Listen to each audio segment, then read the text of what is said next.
WOD Pod. Join me as I sit down with CrossFitters, fitness experts, top coaches, professional athletes, and other well-known gym goers to listen to their journey through fitness. Bailey did his first Hyrox race without any training back in 2022. And since then, he's dialed in his training and nutrition around Hyrox fitness racing. With a good engine and CrossFit skills, Bailey managed to get 3 Hyrox age group first place race wins and came 6th in the world in doubles with a race time of 56.33 at the World Championships. This season, Bailey has several pro races lined up, as well as his recent flavour collab with WOD Powders on their intra workout powder WOD FUEL Hyrbrid Edition. Enjoy this episode. Bailey, welcome to the WOD Pod. I think this is episode 16 of Series 2. You're giving up your Friday evening when Leeds are playing, so... I am, yeah. I know how much that means. Very lucky, man. This podcast is sponsored by WOD Powders, so we'll come on to the collaboration in a bit, but let's have your first taste test of the pineapple WOD Fuel. Big moment. This will be out by the time this podcast comes out, so you'll be able to buy it, but pineapple WOD Fuel... I was going to put it with some ice because I think it needed to be a bit colder, but it's good, isn't it? Yeah. It's good flavour. It'd be bad if I said no, wouldn't it? Yeah. No, it's gorgeous. It's good. Really nice, yeah. And also the podcast is sponsored by Prep Kitchen now. So Prep Kitchen do the best protein brownies. Great meal prep in general, but I'm going to ask them to send you some out. I've been so busy with moving house, so I've not managed to organise that to a T, but I will get Prep Kitchen to send some out. They're really good. But you've got a Prep Kitchen water bottle right there. So you can, it's like this. Beautiful. So, little feature. So you're based in Doncaster?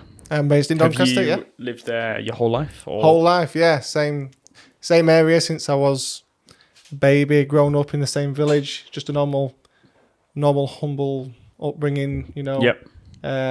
Pit village sort of environment, you know. Not a lot of people into the kind of stuff that I venture into myself, you know, sort of the fitness industry.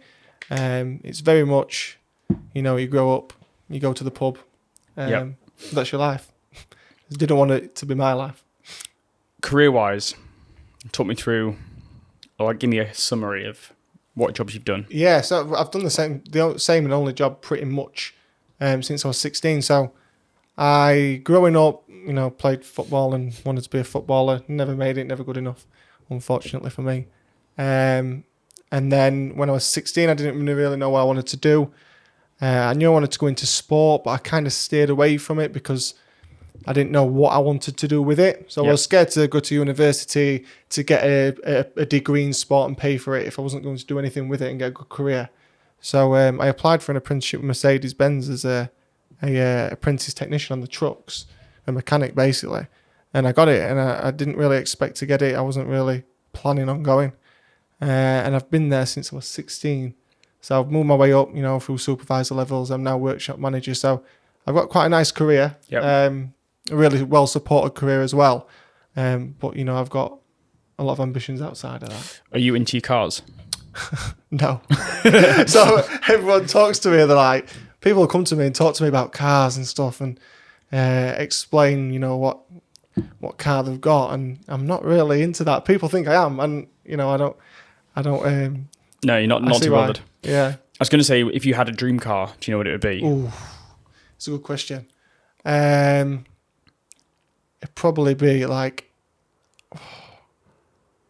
I've driven a Lamborghini, so I'd like to have a Lamborghini. But probably if I was to have one, I'd have the like 4x4 model. Yeah. Because I feel like people, if you're driving around in a Lamborghini sports car, people give you funny looks and think what you're trying to compensate for. 100%. Or something like that. So I'd take the 4x4 model, 100%. Nice. Okay, so in terms of fitness, you said you played football. Yes. Was that the only sport you played? Or? I played all sorts. Football. I did a lot of cricket. I played a lot of cricket at school.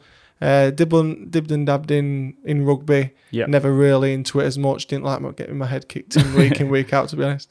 Did a lot of running. I always loved running, cross-country running. Right, okay. So it kind of ties into what I'm doing now. Yep. And then, you know, when we got to sort of the age of like 16, 15, I remember like the PE teacher saying, all the lads need to go to the gym, because we were getting into a period where we're a bit, you know, not very well behaved, let's say.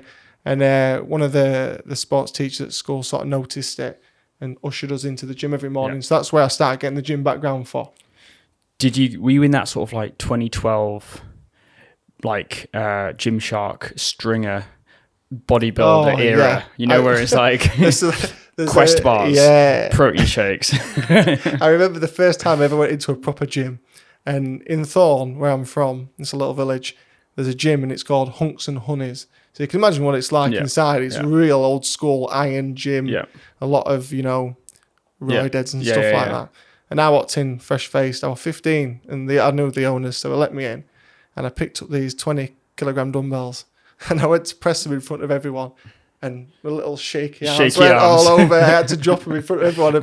I look around, I walked in with protein shake, and I look back and I think people must have thought, what is this kid doing? Thing is, though, everyone thinks that, but then you've got to start somewhere. I mean, 100%. My first gym workout was in a gym called Gambaroo, and I'd never done a squat on a barbell squat before. Yeah. So I loaded it up, put like a couple 20s on. I think I put two 25s either side. And I just went for a squat and I just got absolutely taken to the ground. The whole weight section just turned around to look at me, and I'm just on the floor under a barbell. And that was like just where I started. And I thought, well, no gym workout's ever going to be as bad as that. Yeah. Never's going to be more embarrassing. So I just continued. But my friend Rob was there to witness it, and he still reminds me to this day of that moment. Always remembered. Yeah, it's always remembered. Okay, so in terms of sport then, how competitive are you? No, too competitive. I would say, if you can be too competitive, I mean, everything's a competition with me. Yep. Like I've got a younger brother, only 18 months, and he's into all kinds of stuff, but he's never been that into sport like I have. And I'll always try and push him to do stuff, and he's like, I'm not as competitive as what you are. You know what I mean? Mm-hmm. He has to bring me back down because I'm always pushing him. I'm like, if I see his mate doing something, I'll be like, you need to go and do that. You need to try that. Yeah, so I've always been really competitive. Yeah. Everything that I've tried to do, I've tried to be the best at. For myself, you know what I mean? It's not just for a case of competing and beating other people. It's for myself. I like to prove to myself that I can do well. Yeah. And a big thing for me, the main thing for me is like making my family proud, my mum and dad proud. It's a big thing for my family. And the first race I ever won, in front of mum and dad was like one of the proudest moments I've ever had. So this podcast episode is sponsored by Prep Kitchen. Prep Kitchen are providing high protein, super tasty meals. My favourite one at the moment is the firecracker chicken, 500 calories, 40 grams of protein. Make sure you check them out. I'll put a link for them in the description below. On with the episode. We'll come on to Hyrox. In terms of CrossFit then, because I noticed kind of like looking back through your stages, I feel like you discovered CrossFit first. 100%, yeah. I think it looked about like 2018, 2019. Quite early, I think. Yeah, for UK. For UK CrossFit. It was a bit, people didn't really know unless you sort of was in the circle. Yep. I don't want to call it a cult, but if you looked in from the outside, people thought that. I used to be big into bodybuilding, and I used to follow like Ryan Terry and things like that. And I went to, it was called Body Power. Every year. It used to be at the NEC. The Expo. I think it's gone now. And the second year I ever went, I saw a load of CrossFit competition. And I'd never seen it before. And I'd seen these like lads, and they were jacked up, like bodybuilders, but fit as a fiddle. Do you know what I mean? Running around and doing all these crazy things. And I was like, I need to do that. And I looked online, and the CrossFit gym was directly over the road from where I worked. And I was like, how have I never seen this before? Yeah. Thing is, though, CrossFit gyms, you don't really notice them from an outside because they don't have a big display or sign or car park or, there's nothing like... No. They're just, an industrial unit with a load of kit in. And unless you know it's there, unless you're searching for it, you probably don't come across it. That was it. And I think a few people at work had said, who are them crazy idiots running down the road with weighted vests on? God knows who are them. And then I was one. I was one about a month later. Yeah. I turned into one of them. But yeah. Which CrossFit gym was that? It's Dagenham CrossFit. Yep. Yeah, Dagenham CrossFit. Run by Joe. Yeah, really good lad. Really good guy. Do you still train there, or have you kind of moved to a Hyrox gym? Yeah, I still train there. Yeah. They've just moved. They just recently moved to a bigger premises. So he's having there's sort of two separate buildings, and he's putting one into sort of a Hyrox sort of style gym. Yeah. So once that's fully complete, still in build, that'd be perfect. But I still do dabble in CrossFit Yep. quite a lot. Like tomorrow I'll be going to Team One and things like that. Okay. Yeah. So yeah, the engine based side, I still dabble in. The Olympic weightlifting side, try and stay clear of. Yep. Just for injuries. Can you remember your first CrossFit workout? Yes, roughly. They used to do CrossFit Light sessions. I remember it was like some kind of interval session with an assault bike, and I'd never been on an assault bike before. And I remember like trying to give it what fun. I'm looking around and people are like sending it, seriously sending it. And I remember coming off the back of that, and yeah, it was a bit of an eye opener. Yeah, 100%. I think my first workout, it was 21:59. I can't remember what the movements were, but there was 3 movements, and one of them was handstand push-ups.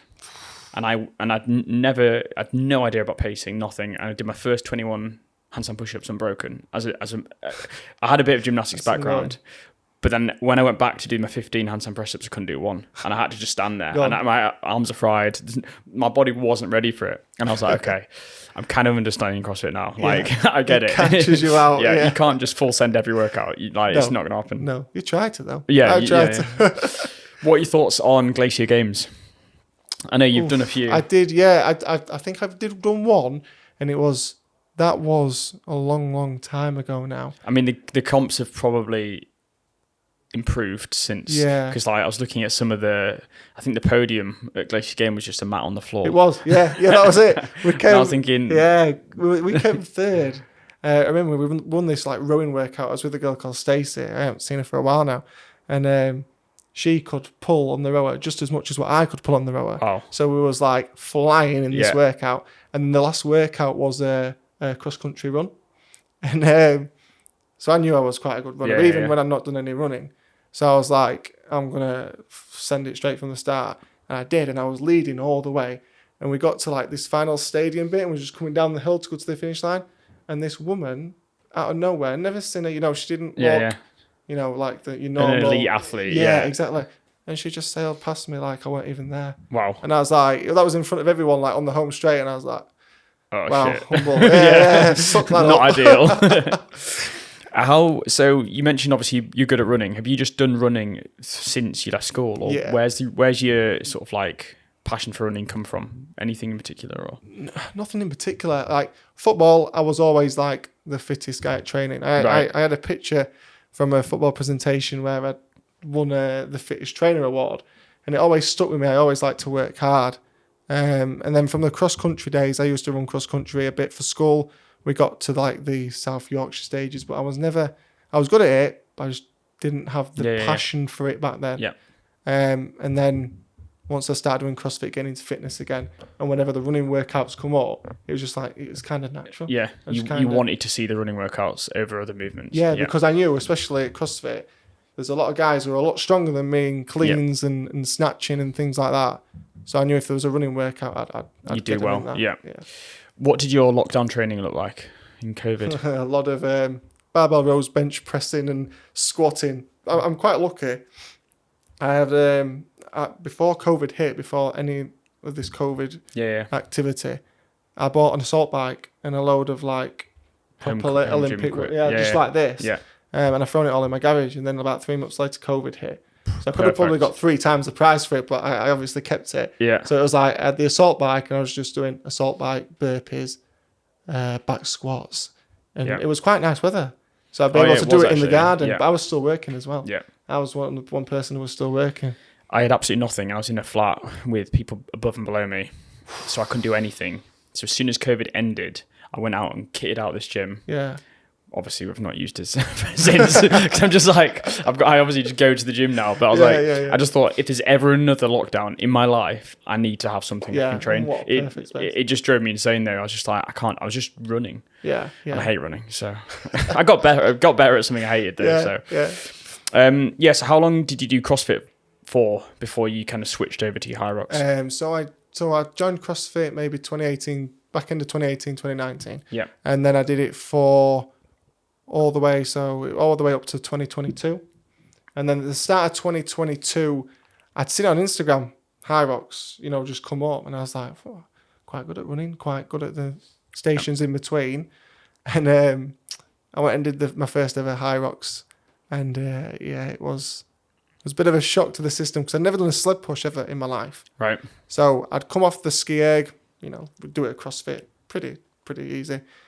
Gone into the run, jumped on the sled, moved it really well, like probably one of the quickest in the heat. Then went to run. Legs didn't work. Yeah. I literally thought I'm going to have to pull out the race. Mum and Dad had come to watch me. My ex-girlfriend was there at the time, and I was like, this is going to be embarrassing. How am I going to try and explain this to everyone? Like, I've been giving it, the big one, I'm going to do this race. I'll be quite good at it, I think, and then jump out at second station. Yeah, couldn't happen. So you finished it, though? But I did finish it. I finished it in 1 hour, 17 minutes. So compared to my time now, it's still not slow for a first Hyrox. No. Without training. Exactly, without training. I didn't do any running prep. I was just doing, bits and bobs with CrossFit. Yeah. And now I was at a time in my life as well, to be honest, where my training was all over the shop because I was in a bit of a bad relationship at the time. So it was like just in between a mixture of everything. Yep. So I was pleased with how I did with it. And possibly like just something to go and do to take my mind off a lot of shit. So Exactly. you think, it's a bit of a distraction. But in terms of Hyrox itself, can you remember how you heard of it, or did someone tell you about it, or it was just on? It was just saw it? Yeah, I just seen it on Instagram. Right. And I remember I saw it on Instagram, and I saw, Phil Peters. Yep. And I can't remember his friend now. I can't remember Another his name. athlete. He's a good serious CrossFitter. Right. They did it. They did the one in Birmingham. I think it was the first ever one in Birmingham. And I seen him. I think Phil Peters ended up coming he podiumed. He got a flag. And I saw him and I was like, what's that? And then I seen it pop up on Instagram again. Yep. And I was like, I need to try this. Yep. I need to have a go.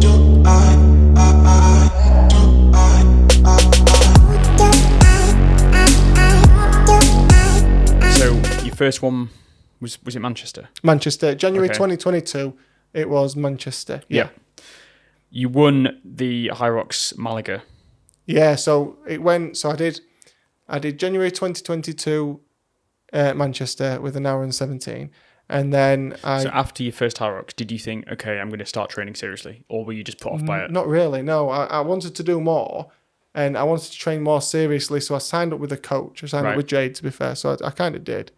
And then I went through a real rough patch in my life and split up with the ex-girlfriend. Yep. So that disrupted my whole training plan. And I'd already booked a ticket for Birmingham in October 2022. Yep. So I went and did it, and I got 1 hour 11. So I knocked a good 6 minutes off. 6 minutes off my time without much training, to be honest. And then I was kind of free of all that stress that I was going through. And I was like, right, now's your time. I'm on my own now. I've got time to focus and just focus on me and what I want to do. So I went all guns blazing into training and focused on it. And then I went to Manchester again the year after, January 2023. And I felt ill the week before. And I was like furious that I put all this effort in. Maybe I probably overtrained. I probably burnt myself out and caught something. But I ended up getting my first ever podium that weekend. I got a 109 and came third behind Jake Dearden and a lad called Bradley Graham, who were two pretty serious. Yeah. Jake Dearden's like he's one of the top dogs now. And so I'm really proud of that, especially with how I was and how well I was. From that, did it ignite like this fire from getting a podium? Yeah. So it was just like, it was like something flicked in my brain. I'm like, look, you're not been on full form today, and you can still get a podium place. We need to keep digging and seeing what's still in the tank. And then the next one was Barcelona, which was probably my favourite ever race I've ever done. Yeah, so we went there. I went with single still. Singles, yeah. So at this point, these are all in. singles. Right, okay. Yeah, these are all singles. And I jumped into Barcelona, and my mum and dad, my parents came out, and I knew because my mum and dad loved to come and watch me. Yeah. They missed Manchester because they were away for my auntie's birthday, and I was like, I could tell my dad would kept going, you're going to get a podium, and the pressure. I never felt pressure like in my life. And I went and I won my age group by about 5 minutes, got a 101. And when I won, and I turned around to see my mum crying and things like that, and I was in tears. It was like tears of joy, because I've been through a lot, and just to see that moment it was special, really good. Your because I saw your Malaga post. That was your 103. Yes, that was 103. So can you try and summarise that race in comparison to Barcelona? Barcelona was like riding a cloud. Yep. And Malaga was like running through a storm. They were completely different races. I expected to get a sub 60 in Malaga. I thought Barcelona felt quite easy to get the 101. Not easy, but it felt good. It felt smooth. Yeah. And then the heat in Malaga was ridiculous. Yeah. And after that, I found I raced poorly in the heat. And I managed to get a 103 and win it with my age group. But it was just something else. I set off too fast as well because I wanted that sub 60 and I knew I could maybe get it. You're trying to get that minute under your belt quick. Yeah, I was like, the first 3 laps, I was sprinting near enough. Wow. And it caught with me in the end. It killed me. So you had a Malaga win, age group, a Barcelona. What was the third? The third one was the year after I went to Malmo. It was the start of last season.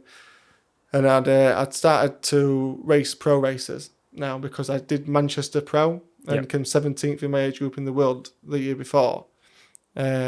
So the season coming up, I was like, the plan was because you can qualify through the Open to Worlds, and I knew that I could get a qualifying position. I was going to hedge my bets on the first Open race, then race pro the rest of the year to practice for Worlds. Yeah. And it worked. I won that race, and I came 3rd overall out of the whole people at Malmo. Wow. So that was a good race. Really enjoyed that one, but then it was pro after that. How many doubles have you done?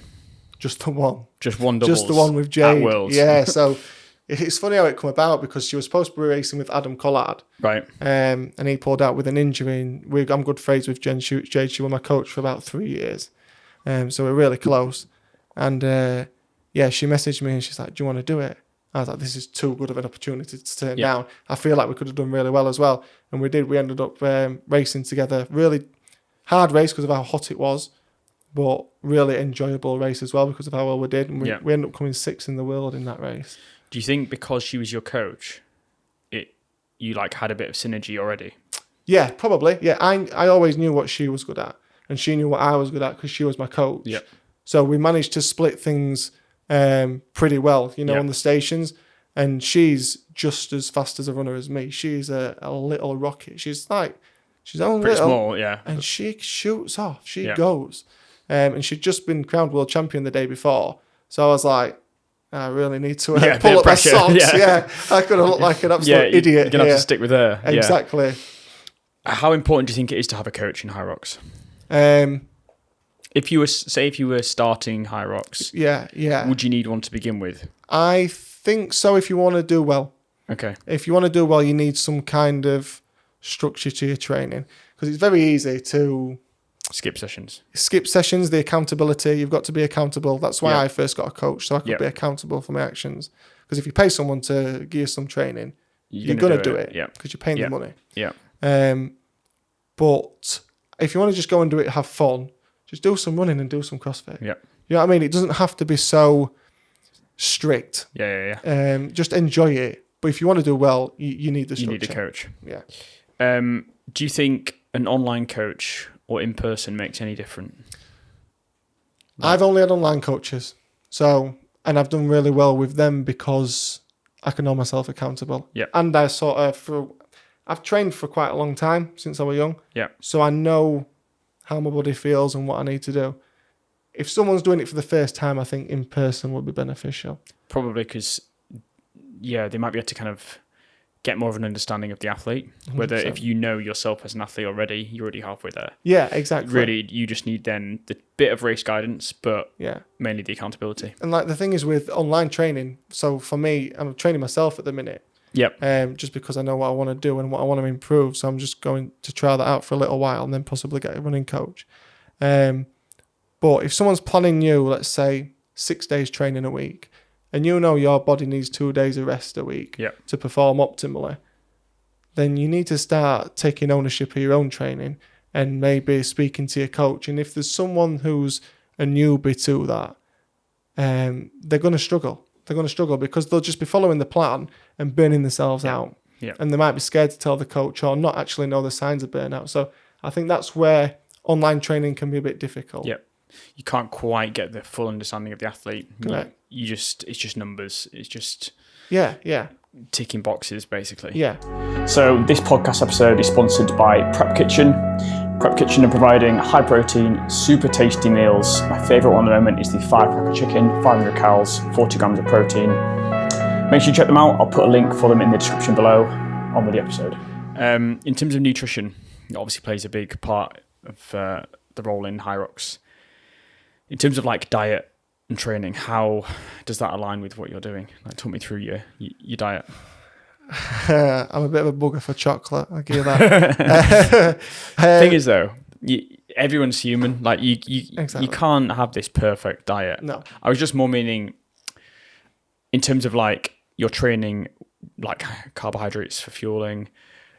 Do you eat around training times? Like, what's your weekly diet kind of look like? Yeah, so to be fair, I train in the morning, so I don't really eat first thing. I'll train kind of fasted, or I'll grab something fast like a couple of biscuits just to keep me going. And then straight afterwards, I usually probably I take a protein shake to get it straight in. It's a Huel shake. I just throw all that in for the calories. Because I'm trying to eat a lot more, because what I tend to do is not eat enough. Yeah. I undereat for the amount of training I do, especially on like double days when I'm doing interval sessions and long runs and things like that. I've always ate clean, and I probably ate cleaner when I was doing bodybuilding because I was that obsessed with how I looked. But now I try to eat green veg. Oh god, yeah, all the time, repeat. all the time. Yeah. But now I sort of I'm heavy carbs. I'm big carbs. Yeah. So I have a big carb meal in the middle of the day, big carb meal at the end of the day, and then after I train, I'll take in a lot of protein in the morning. But yeah, it's consistently the same thing, and I always try and choose healthy choices. Yep. That's just the way I am. But if someone offers me a donut, I'll take it. Yep. I think that's the right way to do it. I think you can get too caught up on trying to eat a perfect diet, and at some point you've got to have some enjoyment. If you're not enjoying any of it, it's going to be really hard to stick to. Exactly. Yeah. I agree. So, in terms of WOD Fuel, I kind of made this initially for like CrossFit comps. Because when I first did my first comp, I was like, why can't I eat anything? There was 5 workouts. And in between each workout, I was like, well, I've just burnt off all the calories I've just had. I need to eat again. And it's so hard to eat like a sandwich or a high carb pasta meal when you've got comp day nerves. You don't want a full stomach of like carbohydrates sat there and you're about to go and do a load of butterfly pull-ups. So I kind of thought I need to make an intra workout, high carbs with aminos, and then added electrolytes. So that's where WOD Fuel originated. However, from looking at Hyrox style training, you're working for an hour plus. Yeah. You're going to need some form of carbohydrate, but it's got to sit well. Yeah. Plus, you're going to be losing lots of sodium through sweating. So the added electrolytes as well. So WOD Fuel is now coming into its own in terms of like Hyrox training. I know I've sent you some WOD Fuel out. You've been using it throughout. It's perfect. I did, coming away from CrossFit a bit, I did a 100k ultra run. And I was using the electrolyte sachets that I was given. And they really helped because, as you can imagine, I'm losing a lot of sweat and fluid throughout that run. 100k is insane. It was crazy. So it was difficult. Was there any breaks? How do you... 5 minutes at a station. So there was no sleeping in that? No, this was 13 hours straight through. Yeah, so it was like started at 7 a.m. I finished just gone 8. Wow. I think it's my first ever ultra run. I'd never done a marathon. I'd only done, the longest I've run is a half marathon.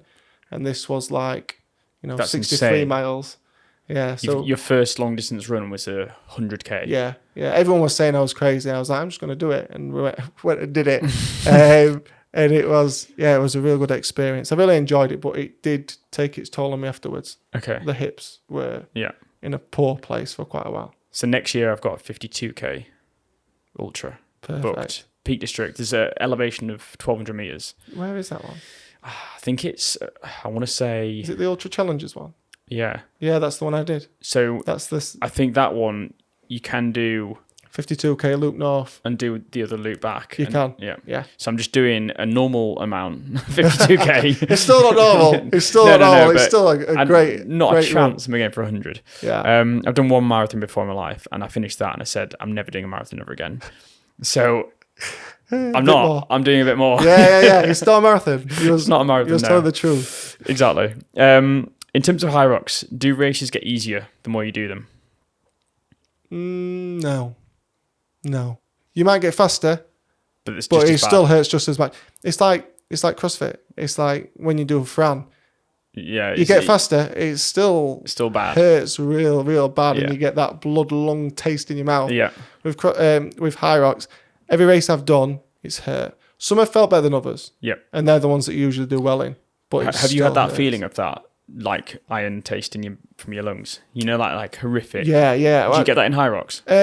Not as much as what you do in Fran. Okay. It's more. It's not. I think Hyrox isn't intense enough. No, you get. It's a longer. It's like a build up of lactic acid. You feel like you're slowly just building up with this lactate, and every run you go on, your heart rate's getting higher and higher and higher until you get to the end, and you just want to collapse. You're literally at boiling point. Your heart rate's that high. Yeah. Your legs are done. I mean, at Worlds in Nice, there was a guy, an Irish guy, he's a really, really good athlete.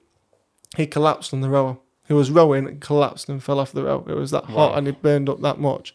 He was just, there's a picture of him, and he's a beast. He set a world record in Berlin, and it's just a picture of him with his legs in the air, and he's laid on the floor. Next to the rower. rower. What station's the rower? The rower's only number 5. So he's burned up quick. Yeah, I was going to say, if it was like the last state or getting towards the end, I'd get it. But yeah. Wow, that's crazy. Yeah. Okay, so we're entering the new Hyrox season. Yeah. Ish. Yes. It's Worlds was summer. Yeah, so it just started really. Stuttgart was the first European one. Yep. Yeah. What have you got planned this season? So I've got 4 pro races booked, no open at the minute. So I've got the Madrid Pro in 3 weeks.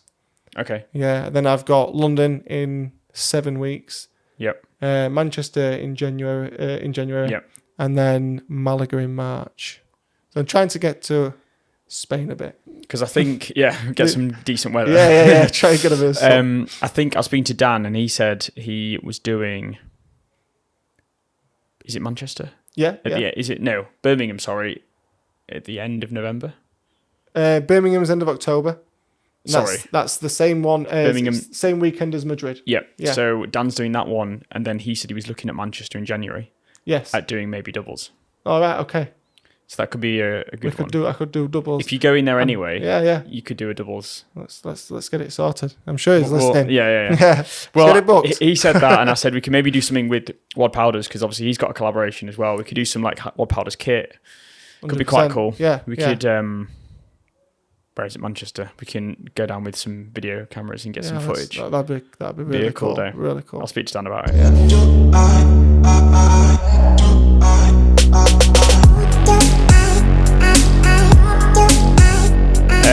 And in terms of Hyrox, I see the growth now. Do you think it will always be as big as it is?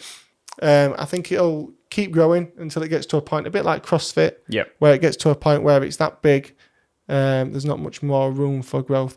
It might surprise me. In the UK, it's at like breaking point with competitions at the minute. You can't get tickets. That's what I mean. It's ridiculous. so busy, but eventually enough people are going to do enough Hyroxes and it's ticked off. Yeah. Do you think they will change the race? Because I think if they... I don't know. I think if they change the race, they change the whole concept of what it is. Yep. And now it's been a concept for so long, I don't think you can change it. I'd be disappointed if they changed it, I'll be honest. Because they could change things for me that would probably be in my favour. Yeah. But that's not I'd be a bit confused if they did. Yeah. Okay, if they could change 2 stations, which are your least favourite? Oh, sled pull and burpees, and they're right next to each other. Like when I first did a Hyrox race, I thought sled pull would be my jam. I always liked back and buys, and I always thought I had a strong pull. Yeah. But add a rope and a sled, it was a completely different ball game. And burpees, like they used to call me like I'm like a burpee king. I used to love burpees. Yeah, in CrossFit. I'm the same. Just burpee. Add a jump, different ball game. It's my worst station. The thing is, it's basically leg length. That's what it comes down to. Yeah. Like when you look at some pros doing burpee broad jumps, their jumps are like 6-7 foot. Yeah. So that's kind of what that's testing is how far can you jump. Yeah. So not very far in my case. So you'd switch those 2 out. What would you put in? Some other CrossFit movements. Handstand press ups, because I like gymnastics and I think not a lot of the big guys would be able to do it. Yeah.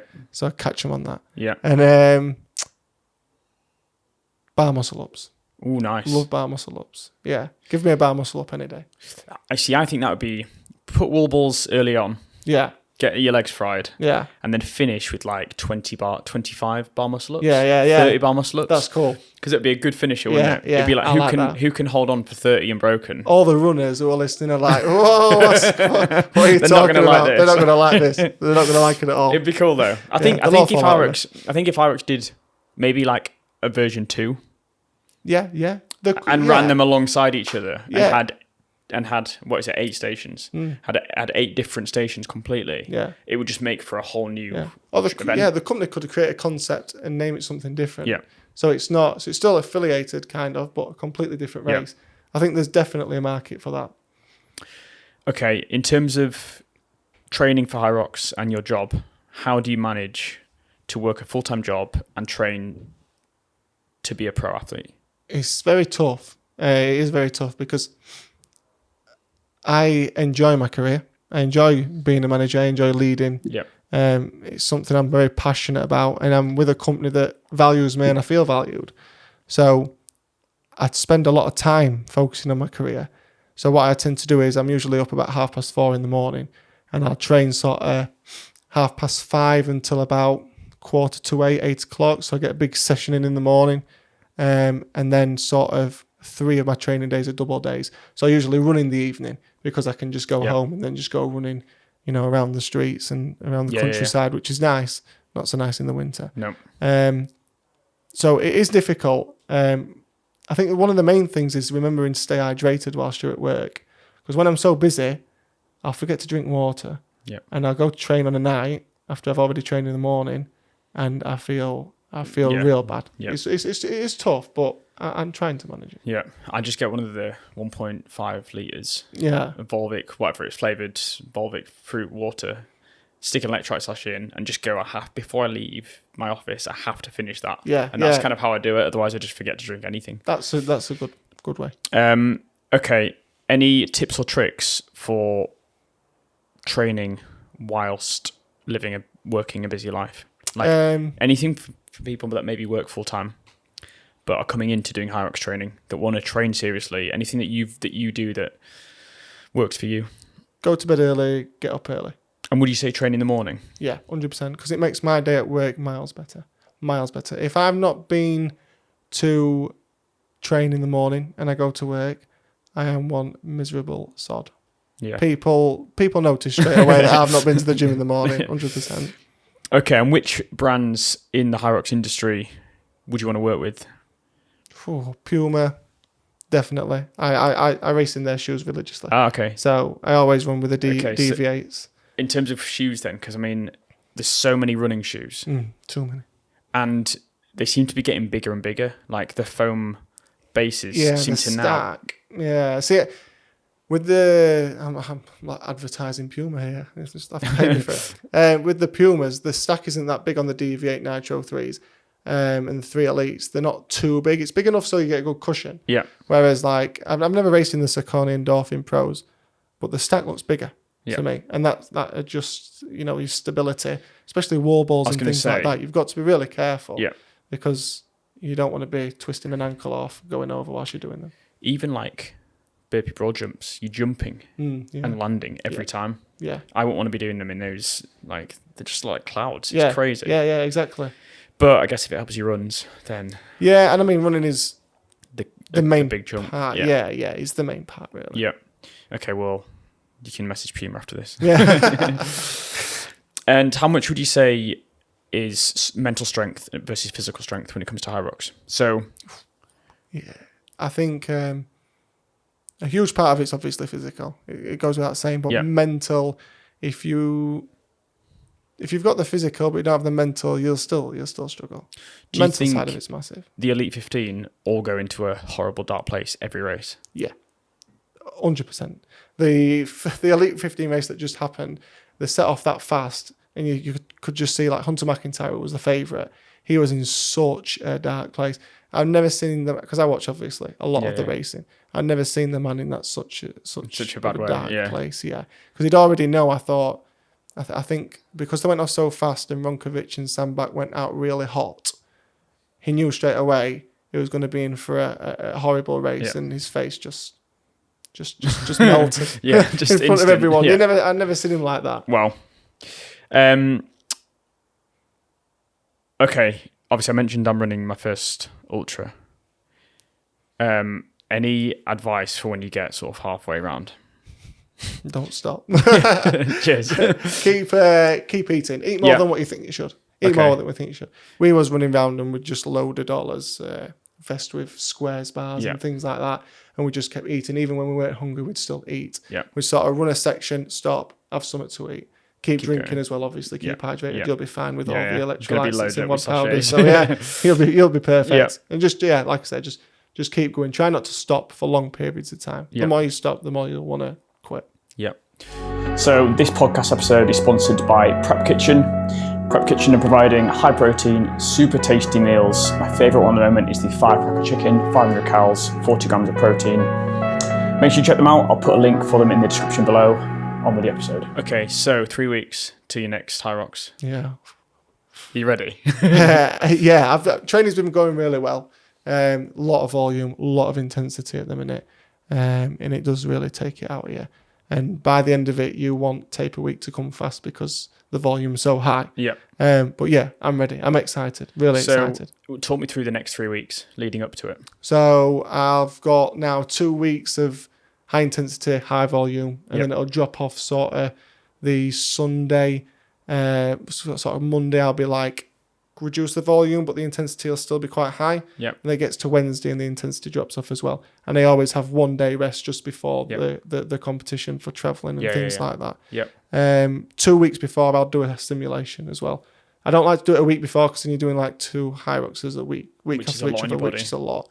But yeah, I'd do a Hyrox simulation in the gym just to see where I'm at. So 2 weeks prior simulation. 2 weeks prior. Then it's almost like a prep week. So I did like men's physique way back in the day. That week is like so good and so bad. It's like I'm here. I felt like I'd already achieved my goal a week before. Like when you get to a week out of your Hyrox, you've kind of already done it. Like all the hard work's done. Doing it on the race day is actually probably it's pretty horrific, but it's probably the easiest part if you've done your training. Yeah. The training should be harder, I think, than what you're actually experiencing on the day. And in terms of like how you feel now in comparison to previous Hyroxes, do you think this could be your best time?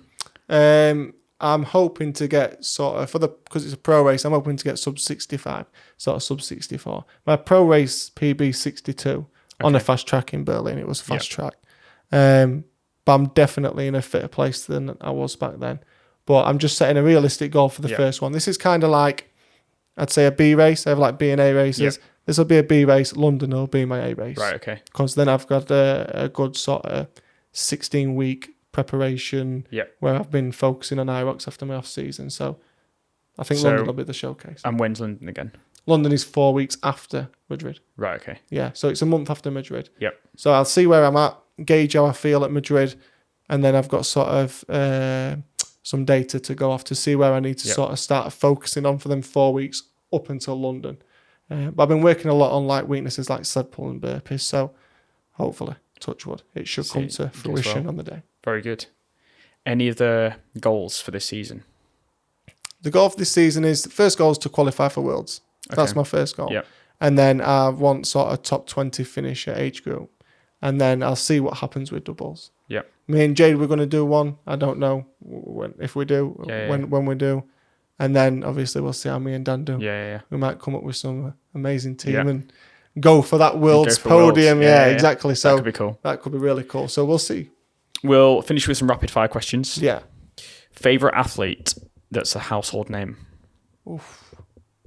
Any sport? Carlos Alcaraz. Football or cricket? Football. Favorite music when running? Or like favorite artist you listen to? Fred again. Love Fred again. Five Guys or Domino's? Domino's. Hayley Adams or Tia two. I can't even say. I can't even say her name. Hayley Adams or Tia Claire Toomey as an athlete. As an athlete, Tia Claire Toomey. We'll leave it there. Favourite Hyrox race location? That I've done? Yep. Nice. Beautiful place. And favourite Hyrox race you've done ever? Barcelona. Yeah, that's the one. By a mile.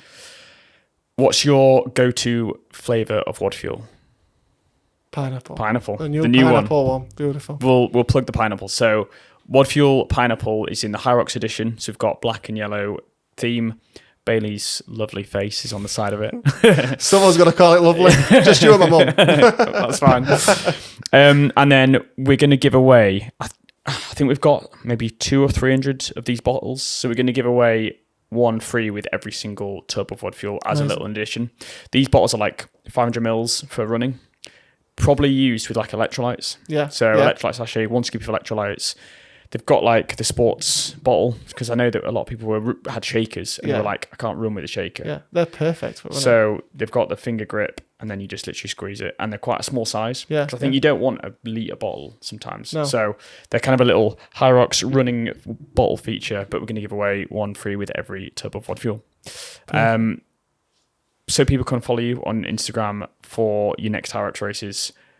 Yeah. Can you just mention your social media? So yeah, it's just Instagram. It's Bailey Wilson, very easy, with 3 underscores at the end.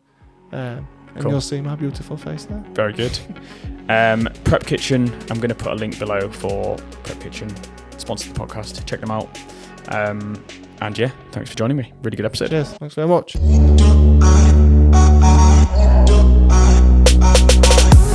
I hope you enjoyed that episode and a huge thank you for listening. Make sure you're following the pod on Instagram at the.wod.pod. The podcast is sponsored by WOD Powders. That's at WOD Powders on Instagram.